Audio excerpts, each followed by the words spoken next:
Right, so this is a video about forces acting on wires and magnetic fields, so otherwise known as the motor effect, the basic principle behind which all electric motors operate. When you put a electric current through a wire and it's inside a magnetic field, it will experience a force in most cases. There are odd cases where it won't. We'll come back to those later.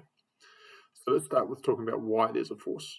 If you're doing NCEA, this is something that's not likely to be asked. It's a pretty tricky question, but it's worth understanding anyway. So if we look at the region between the poles, you get a strong magnetic field going from north to south. Okay, but it weakens a little bit at the sides, so the lines are a bit further apart, but we're mostly interested in the region in the middle. And if we put a current carrying wire through that region, perpendicular to the magnetic field. So in this case, the magnetic field is going from left to right, and the current is going into the screen away from it. Okay.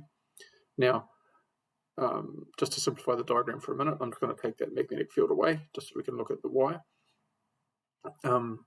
The wire has a magnetic field of its own, which will be circular in shape.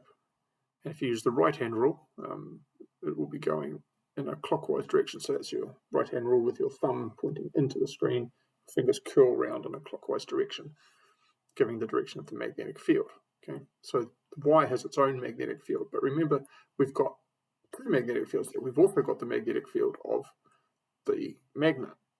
Now, those two magnetic fields will combine. It doesn't exist as two separate magnetic fields. You just end up with one combined magnetic field. It shouldn't really be drawn like this. We shouldn't have magnetic field lines crossing. I'm just doing like this just to explain the concept. In the region at the top, we've got an area where both the magnetic fields are going from left to right. So we're going to get a region there where the magnetic field will be stronger because they're acting in the same direction. Whereas at the bottom, below the wire, we've got a region where the magnetic fields are weaker. So we've got where they're opposing each other. We've got one of them's going to the left and one of them's going to the right. So we end up with a combined magnetic field that looks something like this, okay? Where we have a region at the top where the lines are close together and a region at the bottom where the lines are further apart. Now, the thing about fields is that you can think of them as a store of energy. So at the top, where the magnetic field is strong, you get a high magnetic potential energy. And at the bottom, where it's low, you've got a low magnetic potential energy. So weak field, you get a low magnetic potential energy. Now, there will be a force that will be experienced from an area of high potential energy to low potential energy. That's kind of like a ball rolling down a hill from high gravitational potential energy to low potential energy, gravitational potential energy. The wire moves from high magnetic potential energy to low magnetic potential energy. And that's to do with the asymmetry in the field either side. And that's due to the fact that of the combination of the two magnetic fields, the external field and the field of the wire itself. Okay, so that's why there's a force. But what we mostly need to be concerned about is the size and direction of the force. We're going to start with the direction. Okay, so the direction we use what's called the right-hand slack rule. There are different versions of this rule, but this is the one that I use. I always think about it in terms of the magnetic field. Whenever you draw a magnetic field, there are multiple magnetic field lines. You have multiple fingers. Okay, so the fingers are the magnetic field. The thumb, held out at a right angle, is the direction that the current is flowing. That is conventional current. Okay, not electron flow, conventional current. In your palm, you push with your palm, so that's the direction of the force. Okay, so remember that those are all, and notice that they're all perpendicular. Okay, all those three things are perpendicular to each other in this. So an example of how we use that rule, let's say we have a magnetic field like that. So those crosses indicate the magnetic field is going into the screen. And we have a current going from left to right. Okay. So if we use that rule to find the direction of the force, so fingers are the direction of the magnetic field, so your fingers have to point into the screen. Okay.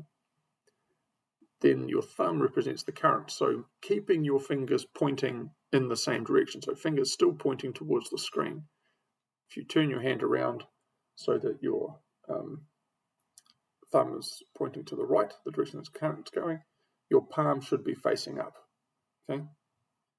Which means that the force is pushing upwards direction. And remember, use your right hand, not your left hand, okay? There's always, you see people in exams using their left hand to do this, and they end up with forces in the wrong direction, okay? So, what if we talk about these different examples here? So things, each one of these has something missing. So number one has a missing force, okay? So if we go through these quickly, actually, if you want to pause it at this point, pause the video and have a go at these yourself, I'll just leave a quick short and then we'll go through them, okay? So, all good? So I'm assuming if you've had a go at those. So, number one, fingers on right hand pointing towards towards the left, thumb pointing out towards you. The dot means and the current is pointing as the current coming towards you. My palm is facing down, so that means the force is downwards. Okay.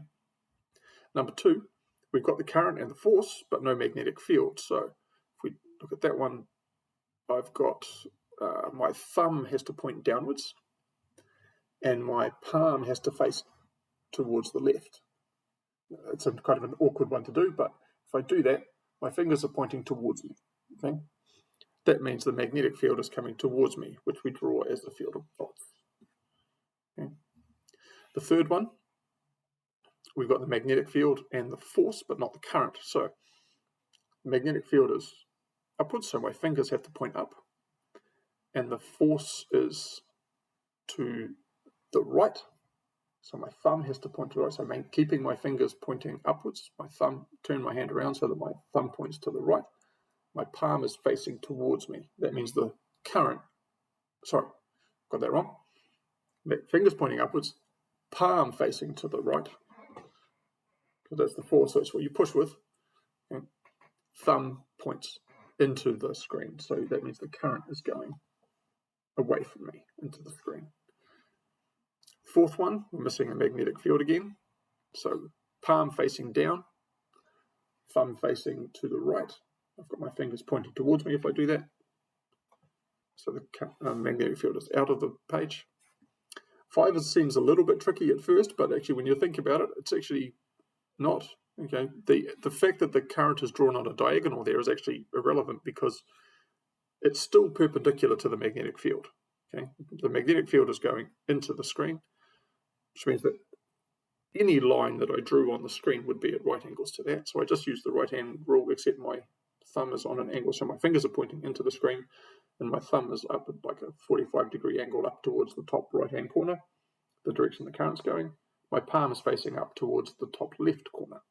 So that's the direction of the force. Okay. Now, the last one is different. Okay. Remember I said before that they all have to be perpendicular. In this case, the current and the magnetic field are parallel. If that's the case, there is no force. Okay. So, and you can't really use the right-hand rule in that case anyway. If you point your fingers towards the right, you can't. Well, you shouldn't be able to point your thumb towards the left at the same time. Okay. I hope you can't do that. Okay.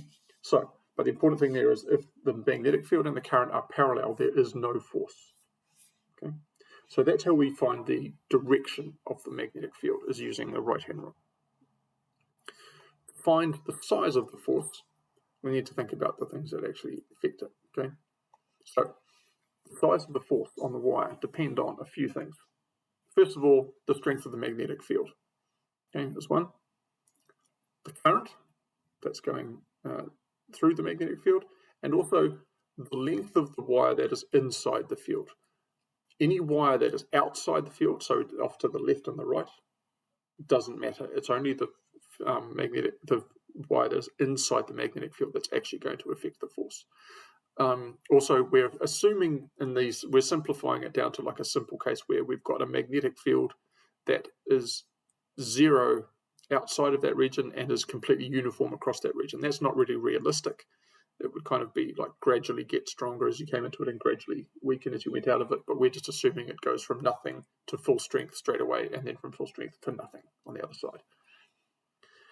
Okay, so in that situation, just to reiterate the right-hand rule, with the direction of the force would be if we have the field going in and the current going to the right, my palm's facing up, so the force will be upwards.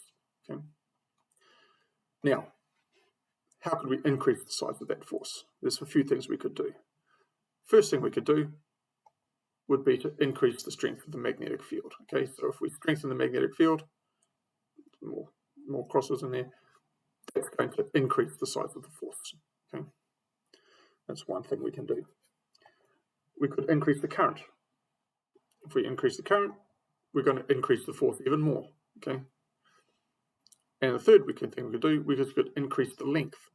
That will increase the force even more. One of the most common ways of increasing the length is by using loops. Okay, which basically means you have your field, your wire there loops around outside the magnetic field and comes back and goes through the magnetic field again. So you have several pieces. Let's say you've got 50 loops of wire, then you've got 50 times that length.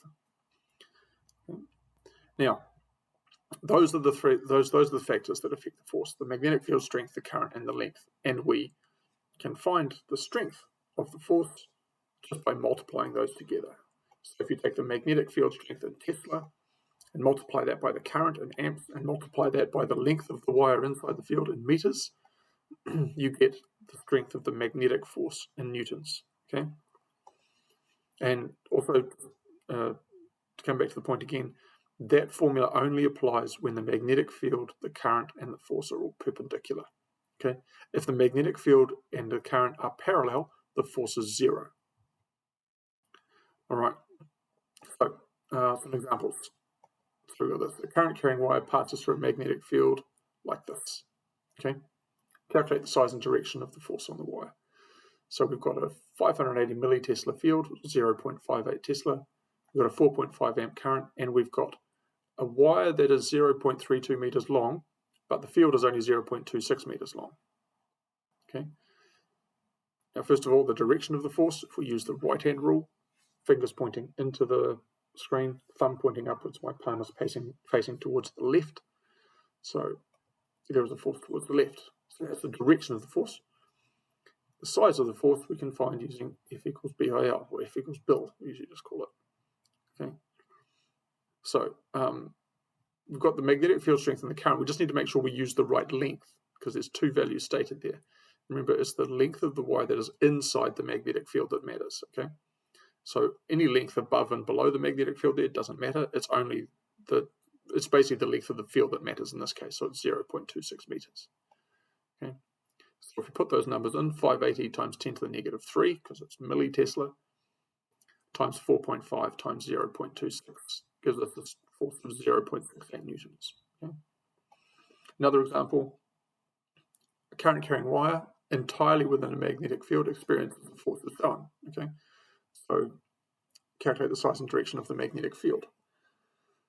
So in this case, first of all, let's start off with the directions.